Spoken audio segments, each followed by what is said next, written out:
আসসালামু আলাইকুম। আমন্ত্রণ বাংলা ভিশন সংবাদে, আপনাদের সাথে আছি আয়েশা নুসরাত ইসলাম। শুরুতেই সংবাদ শিরোনাম। নির্বাচন কমিশন পুনর্গঠন নিয়ে 18 ডিসেম্বর বিএনপিকে আলোচনায় ডেকেছেন রাষ্ট্রপতি। আমন্ত্রণকে ইতিবাচক বললেন রিজভী। বিচারকদের শৃঙ্খলা বিধি গেজেট আকারে 15 জানুয়ারির মধ্যে প্রকাশের নির্দেশ সুপ্রিম কোর্টের। রাষ্ট্রপতিকে ভুল বুঝিয়ে চিঠি ইস্যু হয়েছে মনে করে আপিল বিভাগ। উন্নয়নের পক্ষে আইভি আর সন্ত্রাসের বিপক্ষে ভোট চাইছেন সাখাওয়াত। নারায়ণগঞ্জ সিটি নির্বাচনের আগেই অস্ত্র উদ্ধার ও সন্ত্রাসীদের গ্রেপ্তারের দাবি বিএনপি।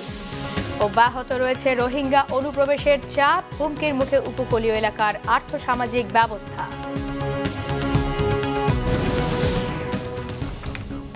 দেখছিলেন সংবাদ শিরোনাম। এগিয়ে চলো কল্পনার রাজ্যে। এবারে বিস্তারিত। নির্বাচন কমিশনের পুনর্গঠন নিয়ে আগামী 18 ডিসেম্বর বিএনপিকে বঙ্গভবনে আলোচনার জন্য ডেকেছেন রাষ্ট্রপতি মোহাম্মদ আব্দুল হামিদ। একই ইস্যুতে 20 ডিসেম্বর আনোয়ার হোসেন মঞ্জুর নেতৃত্বের Jatiya party, 21 December liberal democratic party LDP ও কৃষক শ্রমিক জনতা লীগ, 22 ডিসেম্বর ইনুর নেতৃত্বাধীন জাতীয় সমাজতান্ত্রিক দলের সঙ্গে বৈঠক করবেন তিনি। এ বিষয়ে সোমবার দুপুরের পর দলগুলোর কাছে আনুষ্ঠানিকভাবে চিঠি পাঠানো হয়েছে। রাষ্ট্রপতির প্রেস সচিব জয়নাল আবদিন গণমাধ্যমকে এ তথ্য নিশ্চিত করেছেন। পর্যায়ক্রমে আওয়ামী লীগ সহ অন্য দলগুলোর কাছে আলোচনার জন্য চিঠি পাঠানো হবে বলেও জানান রাষ্ট্রপতির এই প্রেস সচিব। নির্বাচন কমিশন পুনর্গঠনে রাজনৈতিক দলগুলোর সাথে রাষ্ট্রপতির আলোচনার উদ্যোগকে ইতিবাচক হিসেবে দেখছে বিএনপি।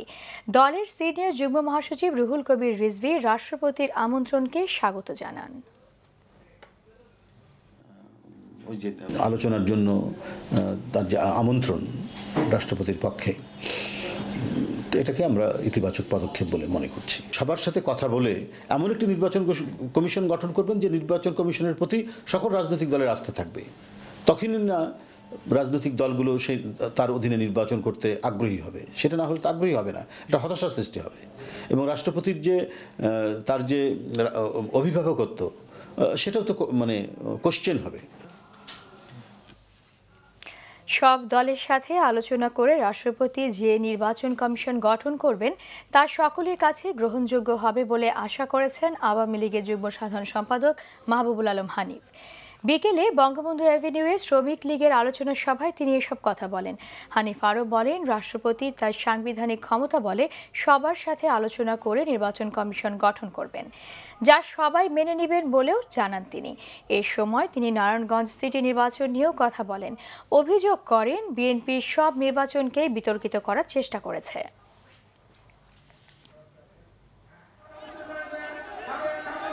এই অশুভ শক্তি বাংলাদেশে যতদিন মহামান্য রাষ্ট্রপতি তার সাংবিধানিক ক্ষমতা অনুযায়ী নির্বাচন কমিশন গঠন রাষ্ট্রের যে কোনো বিষয়ে যে কোনো রাজনৈতিক দলের সঙ্গে বৈঠক করতে পারেন।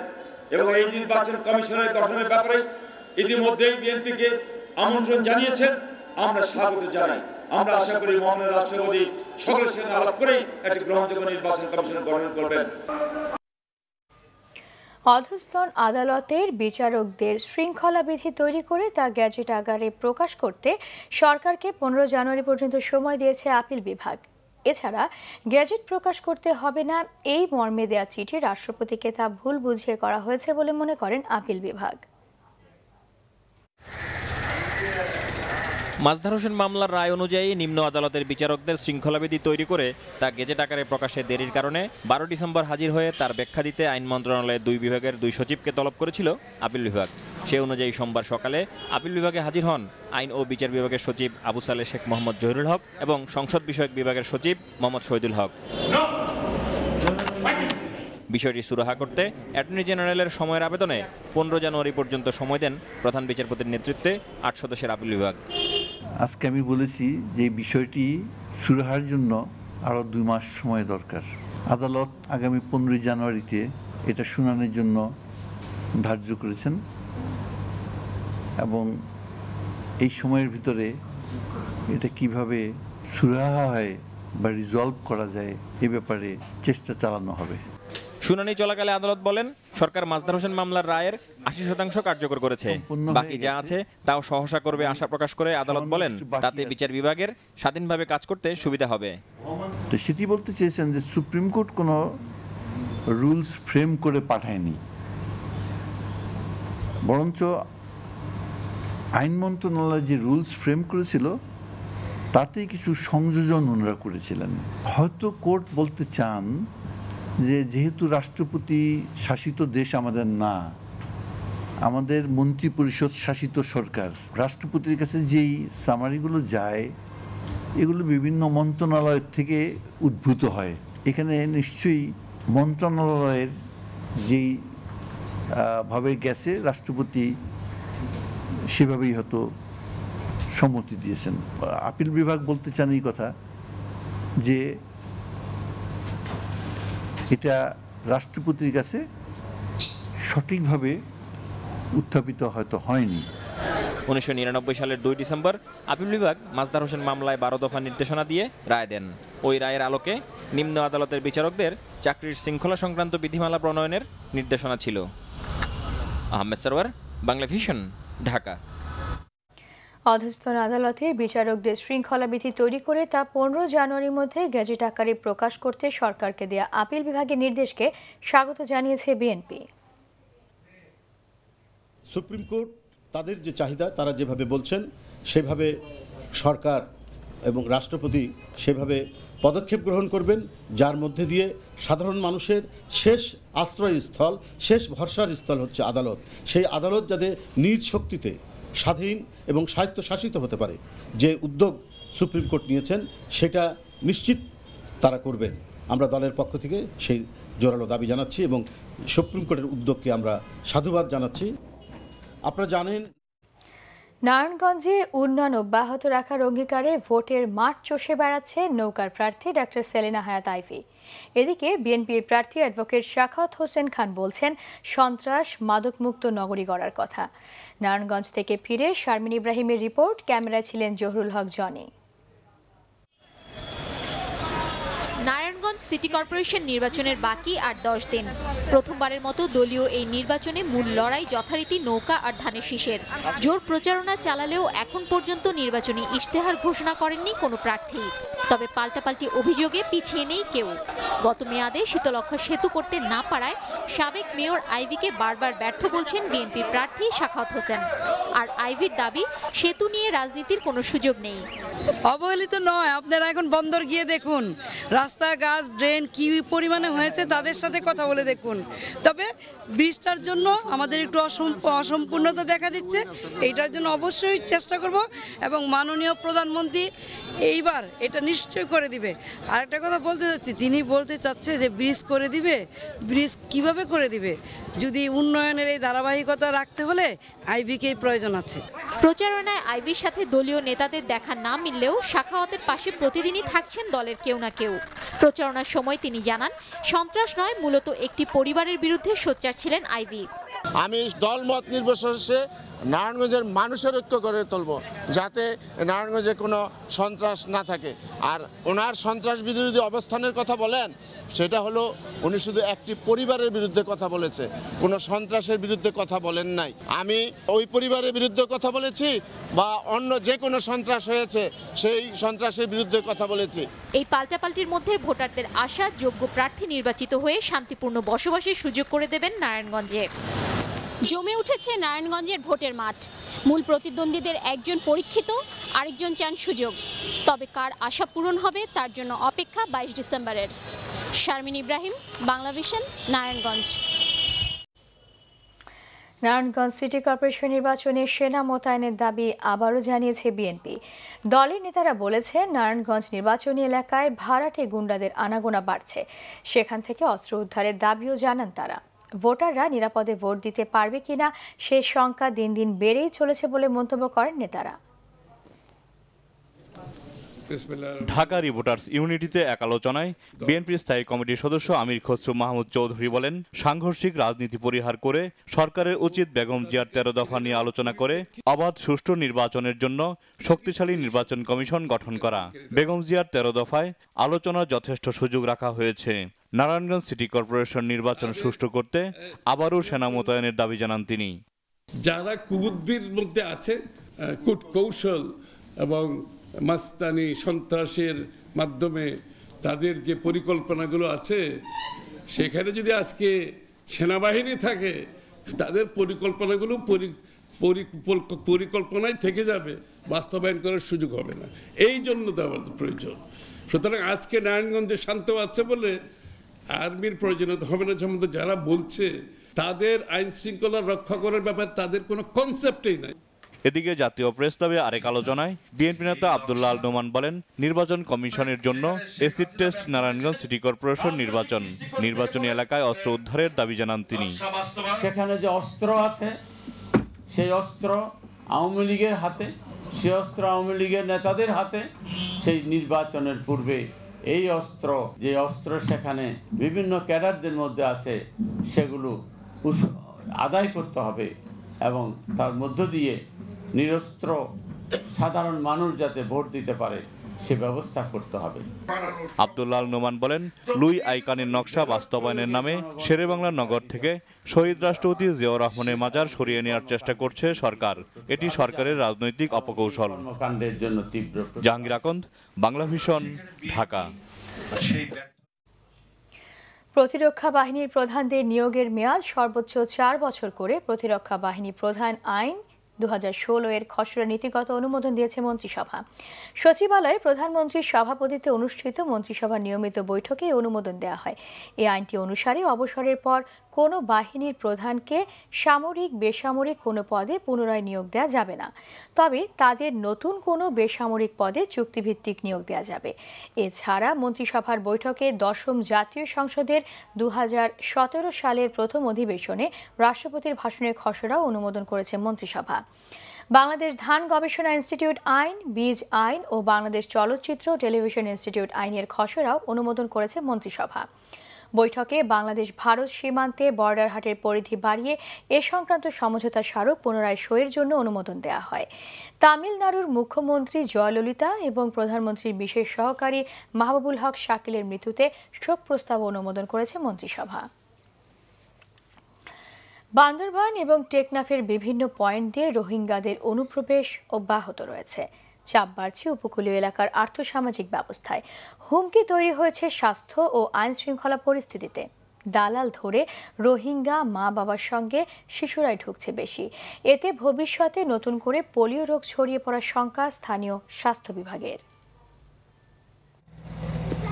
বিজিবির কঠোর অবস্থানের পরও ঠেকানো যাচ্ছে না রোহিঙ্গা অনুপ্রবেশ।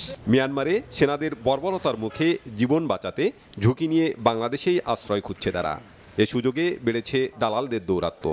আরা চুরি চারি করি আরে এ পর্যন্ত জায়গা নাকি 50 টাকা খরচা আছে, জায়গা মাঝে 5000 টাকা খরচা করি আর এটা আসছি।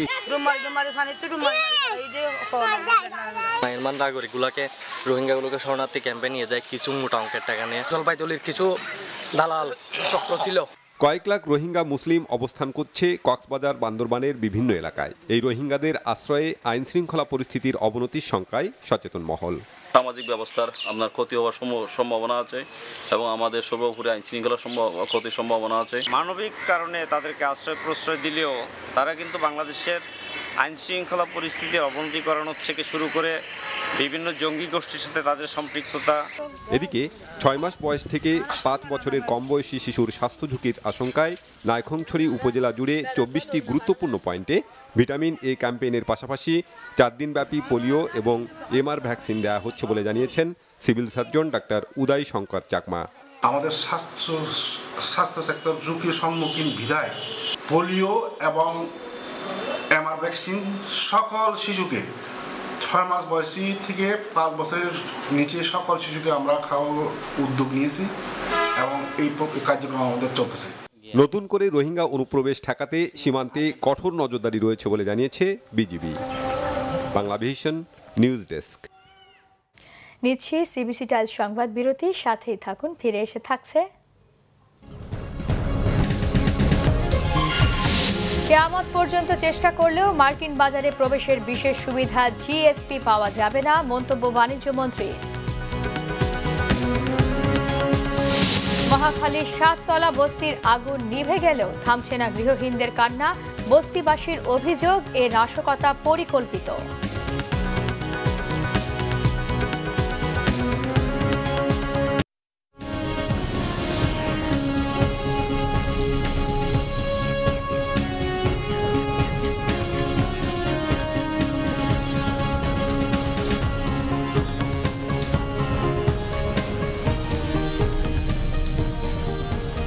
স্বাগত আরও একবার বাংলা ভিশন সংবাদে। কিয়ামত পর্যন্ত চেষ্টা করলেও মার্কিন বাজারে বাংলাদেশি পণ্য প্রবেশের বিশেষ সুবিধা জিএসপি পাওয়া যাবে না বলে মন্তব্য করেছেন বাণিজ্যমন্ত্রী তোফায়েল আহমেদ।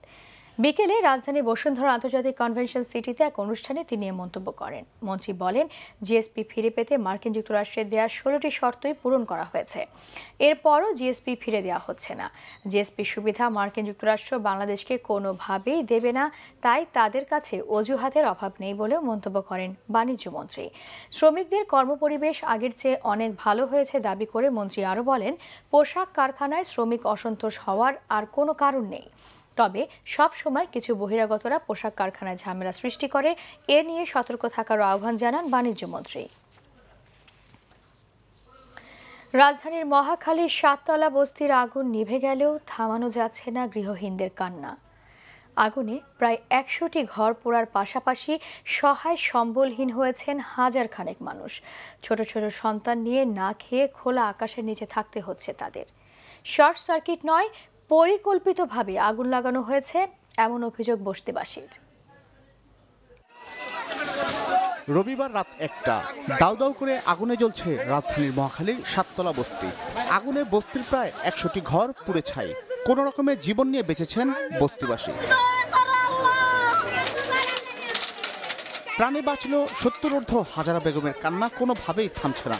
বারবার বুকে জড়াচ্ছেন পোড়া কাঠ, কয়লা। যত কামাই করছি সব এই বস্তিতে 3 লাখ টাকা গেছে। আগুনের লেলিহান শিখা গৃহহীন করেছেন হাজারখানেক মানুষকে। ভবিষ্যৎ যাদের এখন অন্ধকার। ওন তো কিচ্ছু নেই, সব শেষ আমার। পঞ্চায়েত আমার যা 20 বছর ধরে আসলাম, সব শেষ আমার। এভাবে আমি কিভাবে থাকবো, কোনো কায়দা করম নাই তো। এখন তো এই যে সব তো পুড়িয়ে গেছে, কাপড় পরনের এই কাপড় ছাড়া তো কিছু নেই। একটা তেরপাল দেওয়ার মতো ব্যবস্থা যদি কেউ করতো তাহলে উপরে দিয়ে রোদটা থামাইতাম। কিভাবে থাকবো এটা তো আমিও জানি না, কারণ যদি সরকারি কিছু দেয় তাহলে তো আমরা একটু থাকতে পারবো। গ্যাস লাইনের সংযোগ কিংবা শর্ট সার্কিটেরও কোনো সম্ভাবনা ছিল না বস্তিতে। তাহলে কিভাবে লাগলো এত বড় আগুন, এমন প্রশ্ন বস্তিবাসীর। যেখান থেকে লাগছে ওটা আপনার একটা ঘরও না, ওটা একটা স্কুল ছিল, ওখানে কোনো গ্যাস ছিল না, কারেন্ট ছিল না। পেট্রোল মারলে যেরকম ম্যাচের মাঝে ধরা যেরকম ধাপ করে উঠে আগুনটা, ঠিক এইভাবেই। প্রায় 30 থেকে 40 বছরের পুরনো মহাখালীর 7 তলা বস্তি। আগুন লাগার ঘটনা এবারই প্রথম। আগে কখনো কোনো দুর্ঘটনার মুখোমুখি হয়নি এখানকার বস্তিবাসী। জিয়া খান, বাংলা ভিশন, ঢাকা। স্বাভাবিক জীবনের স্বপ্ন পূরণের পথে খুলনার বৃক্ষমানব আবুল বাজানদার।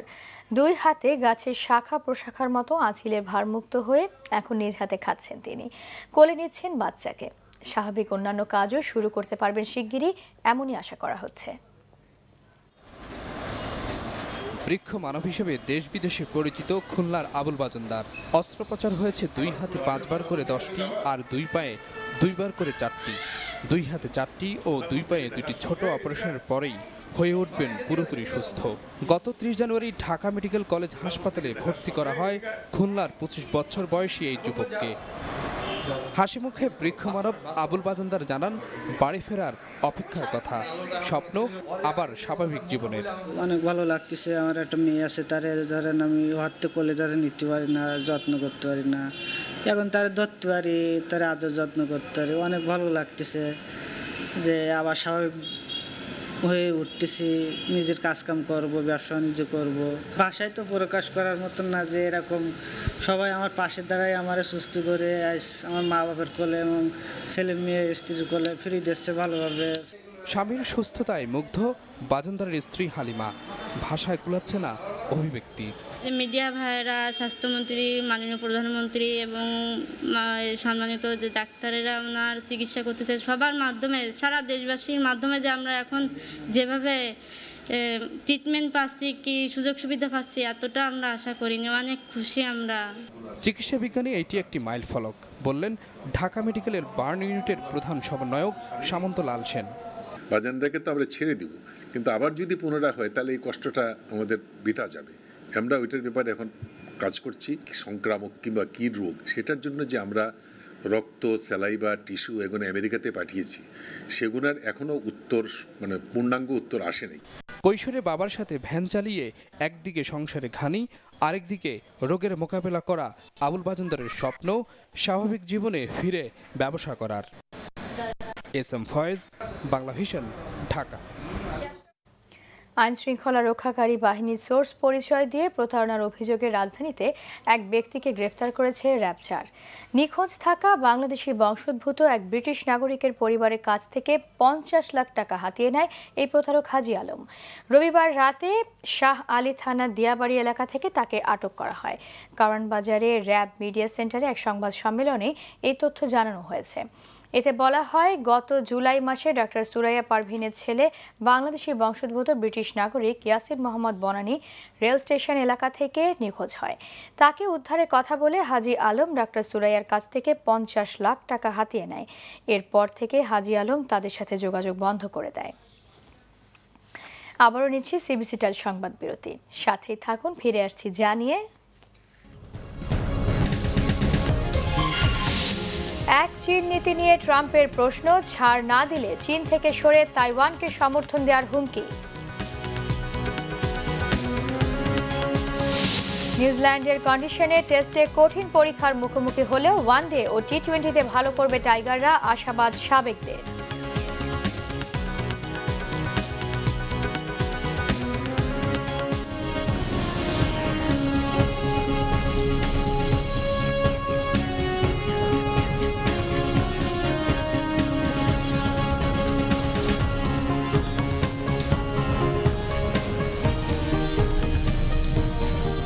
আবারও স্বাগত বাংলা ভিশন সংবাদে। শুরুতে আমিন জুয়েলার্স আন্তর্জাতিক সংবাদ।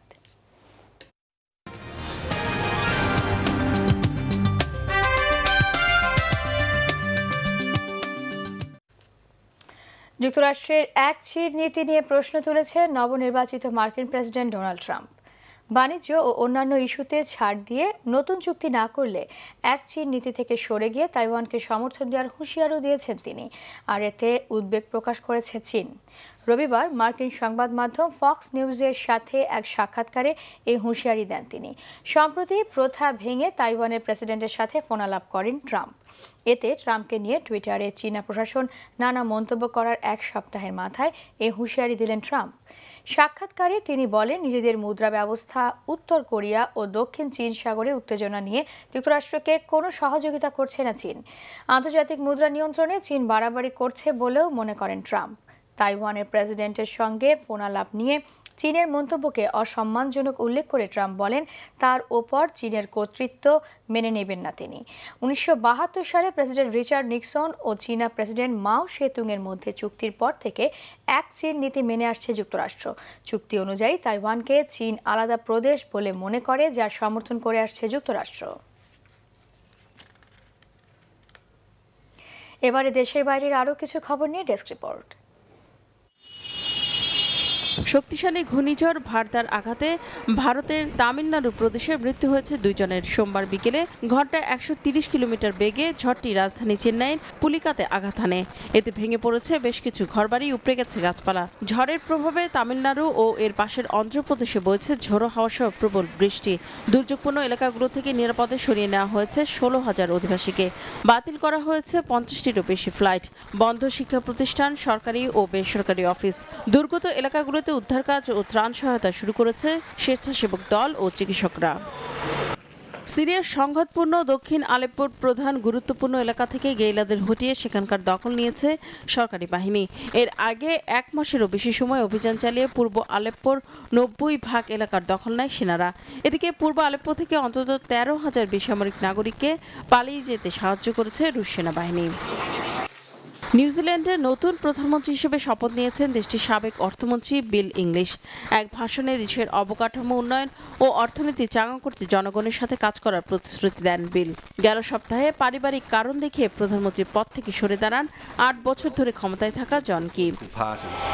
প্রবল তুষার ঝড়ে বিপর্যস্ত যুক্তরাষ্ট্রের Michigan, Wisconsin, Vermont, new Hampshire, Massachusetts সহ বিভিন্ন রাজ্য। কোথাও কোথাও জমেছে 6 থেকে 10 ইঞ্চি বরফের স্তূপ। প্রবল তুষারপাতের কারণে সতর্কভাবে চলাচলের জন্য সবাইকে পরামর্শ দিয়েছে জাতীয় আবহাওয়া সার্ভিস। মিশিগানে বন্ধ বিমান চলাচল। তবে এই তুষারপাতে মহাখুশি স্কি খেলোয়াড়রা। রিফাত জামান, বাংলাভিশন নিউজ ডেস্ক। সংবাদ শেষ করব সংবাদ শিরোনামগুলো আরো একবার জানিয়ে। নির্বাচন কমিশন পুনর্গঠন নিয়ে 18 ডিসেম্বর বিএনপিকে আলোচনায় ডেকেছেন রাষ্ট্রপতি। আমন্ত্রণকে ইতিবাচক বললেন রিজভী। বিচারকদের শৃঙ্খলাবিধি গেজেট আকারে 15 জানুয়ারির মধ্যে প্রকাশের নির্দেশ সুপ্রিম কোর্টের। রাষ্ট্রপতিকে ভুল বুঝিয়ে চিঠি ইস্যু হয়েছে মনে করে আপিল বিভাগ। উন্নয়নের পক্ষে আইভি আর সন্ত্রাসের বিপক্ষে ভোট চাইছেন সাখাওয়াত। নারায়ণগঞ্জ সিটি নির্বাচনের আগেই অস্ত্র উদ্ধার ও সন্ত্রাসীদের গ্রেপ্তারের দাবি বিএনপি। অব্যাহত রয়েছে রোহিঙ্গা অনুপ্রবেশের চাপ, হুমকির মুখে উপকূলীয় এলাকার আর্থসামাজিক ব্যবস্থা।